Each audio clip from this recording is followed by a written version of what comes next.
The European year started, and it's really funny, it started with my phone call to my colleague 3 years ago, where actually we were talking about how to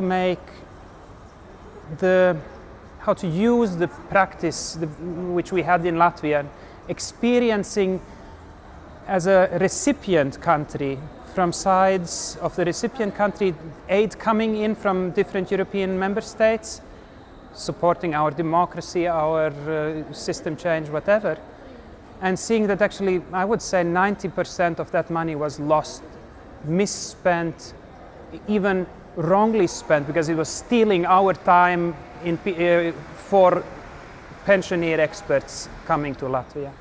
So how to build on this experience and help 2015 with the ending of the Millennium Goals to make things better starting from 15 onwards, and to use this Latvian experience.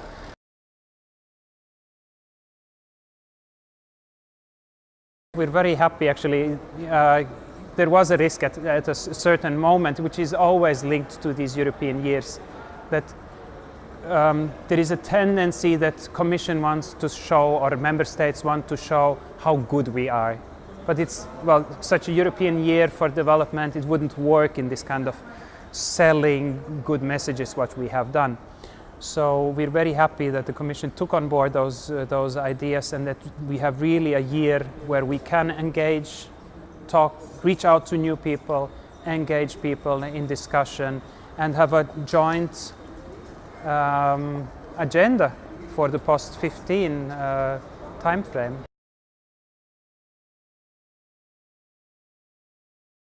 First, it's about the current Millennium Goals. I would wish that my own government would take those commitments more serious, which they have made, because there is not a lot of things which are worse than not fulfilling promises which you have made.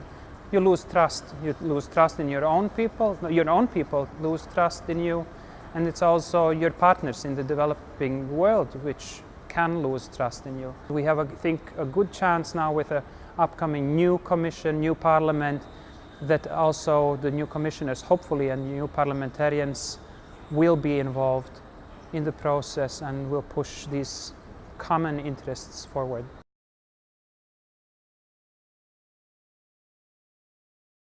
So there's big interest from sides of business in participating in the year, also from the trade unionist side, and I think both are important to have a balance there.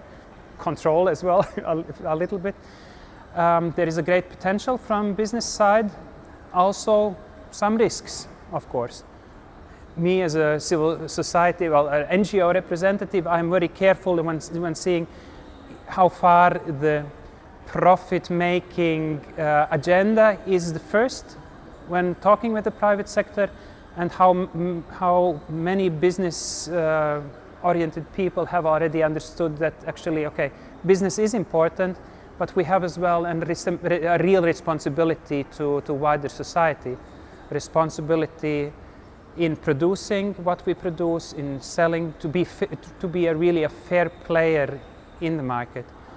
And I think if we manage to reach out to business and to also to speak with them, involve with them, get them really engaged, I think that would be a good success starting point, perhaps, for a better cooperation as well from NGOs, trade unions, and private sector also in development issues.